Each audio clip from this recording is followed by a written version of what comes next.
An old woman, now forgotten by all, meets a stranger who somehow remembers her true life and significance.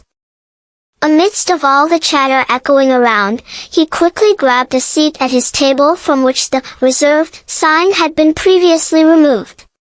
Quite excited, he immediately settled his restless self upon this table for two.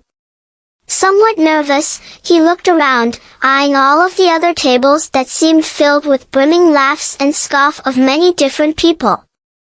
He felt truly glad then, taking a relieved sigh in knowing that he would not be sitting there, as comfortably as he was if the thought of reserving a table hadn't arrived in his head a day earlier.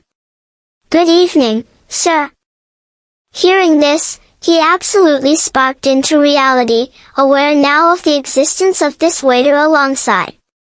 "Here's our menu," the waiter handed. "Thank you so much," he spoke, before holding the offered menu and witnessing the waiter disappear into what seemed to be a busy and bustling night for this restaurant. He moved his gaze right towards the seat up front. Empty. But knowing what was to come, or rather, who was to come, he grew excited yet again and buried his head into the menu held within his hands then. After some while had gone by, his head still seemed to be buried inside this now awful-looking menu, while in reality, his mind was anywhere but it.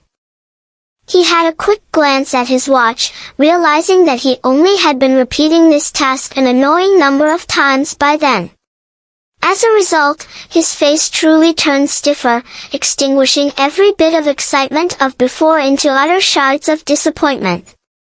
"Sir, can I have your order?" the waiter startled him yet again. He grew faint on replies as his voice became severely hesitant in turn. "Can you just give me 5 more minutes?" He looked directly at the agitated face of this waiter and saw the internal reactions spewing within his eyes.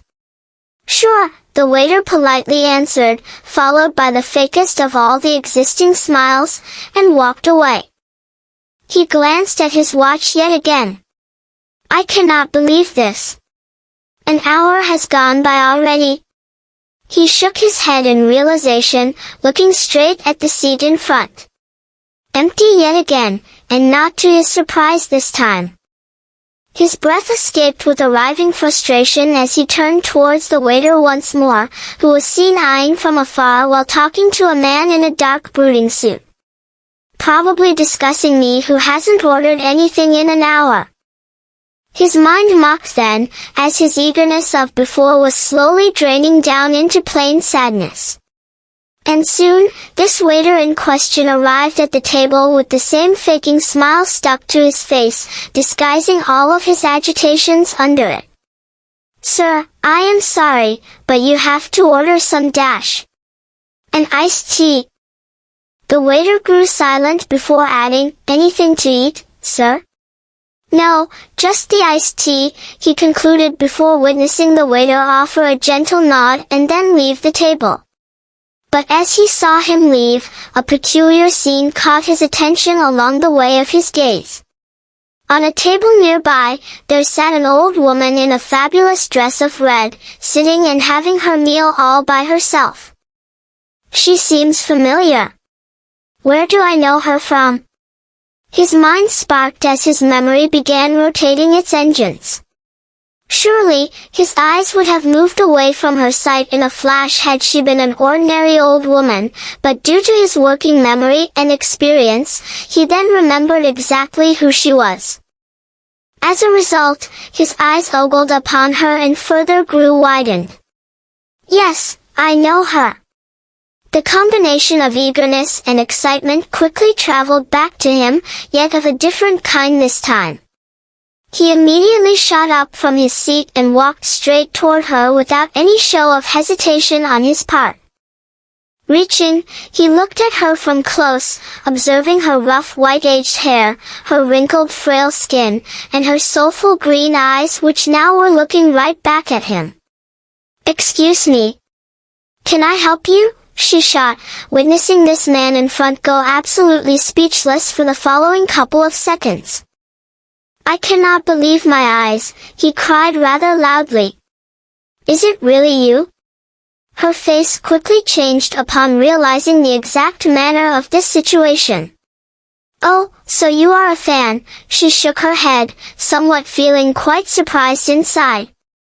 It has been a while since I have dealt with your kind. He, still in sheer shock, began uttering.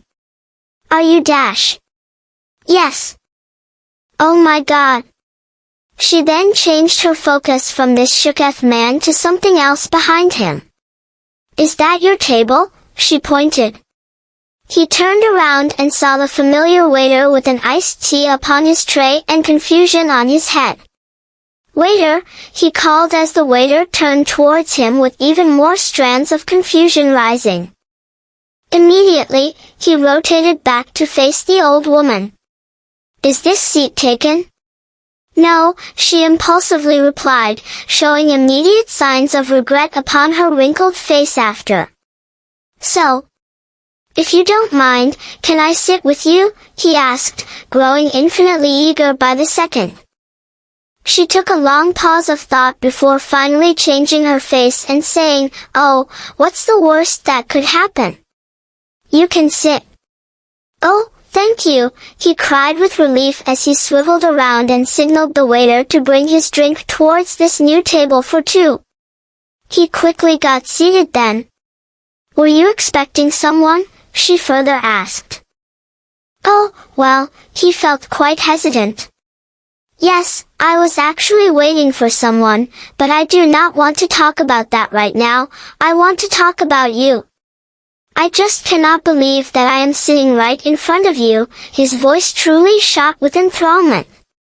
I am such a big fan. Oh, thank you, son, uttered she, becoming somewhat shy of the comments, before resuming eating her meal, while this new fan of her in front was glancing around their public filled the room, looking at all of the other people at different tables, chattering and gravely busy amongst themselves. I don't understand, he ultimately spewed. How come you are not swamped by all these people here? Times change, son, she replied rather softly. Yes, they truly do. But I don't think that it should matter, now should it? As you can see, she slowly glanced around the room in the process. That it clearly does. His brows rose. How can they not know about you? I mean, every person out there has to recognize you. Your work has been so valuable over the years, he grew rather astonished yet saddened by this fact. Don't they know who you are? They do know, she spoke. They just don't care. Silence struck then both the mouths immediately, a desolate and resounding silence. Are you not going to drink it? She asked, pointing at the glass still filled as it was since its arrival. Oh, he realized and began the act of sipping it down. You, of all people, should know that you have played such an important role in my life. In fact, you have played an important role in each and everyone's life here and beyond it. It is still unbelievable to me that people don't come to value you enough. Son, her breath escaped then. You remind me of my older self. I once used to think like this. I used to have hopes and expectations from people around me. But then it all just changed.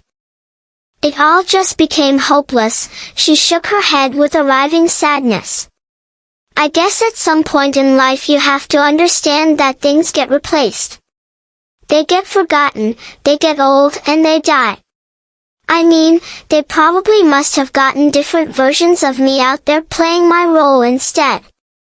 Listening to these grave words coming out of her mouth, his eyes expanded even more with severe shock and disbelief. What has happened to you? When did you become so hopeless? He shot back. You of all people should know that your existence is infinite, you cannot die. You can never be forgotten. How can you even say things like this? His breathing skyrocketed.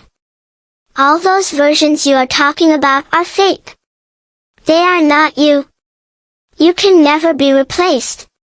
How can you even think that way? She suddenly felt taken aback by the intense gravity of his vocal response. She further began contemplating her own said words, her own beliefs that led her to say such things. Maybe this man is right. Her mind realized as she gazed directly at the determined set of eyes in front. Oh, son. I am really glad that you think this way. And that too so passionately. Her eyes showed a light sparkle of hope as her face hinted at the appearance of a long-forgotten smile. I guess the world needs more people like you. No. What the world really needs is you, he spoke with conviction. One truly dies only if one is completely forgotten. These were your words, weren't they? Yes, she nodded.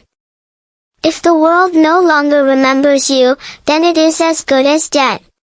Trust me, you will never be forgotten. A form of a lost smile then instantly got stuck to her face. He took a deep breath of realization then. Well, I may have taken enough of your time already.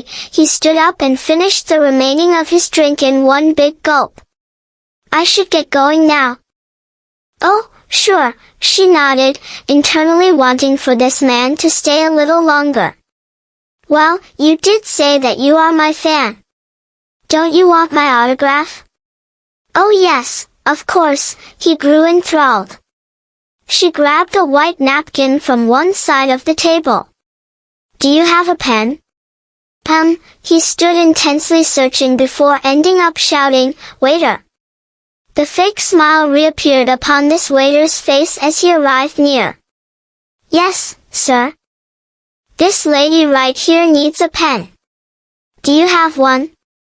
Sure, sir. The waiter offered her his pen and she quickly began scribbling down her signature then. So, do you know who this lady is? He asked the near-standing waiter. Yes, sir.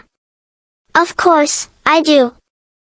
She handed back the pen to this waiter and just like that, without uttering another word, he left their table in a flash.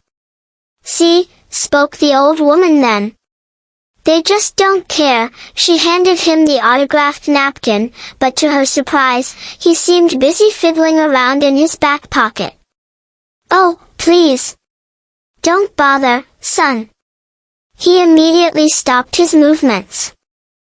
Your iced tea is on me, she smiled like never before, a touch of real beauty upon her trembling lips, the wrinkles of which now seemed to fade away. Thank you, he grew a smile of his own then. I never imagined I would ever be saying this. But it was very nice meeting you, love. Likewise, son, said Love growing a deep sigh. I hope they all remember me as you do.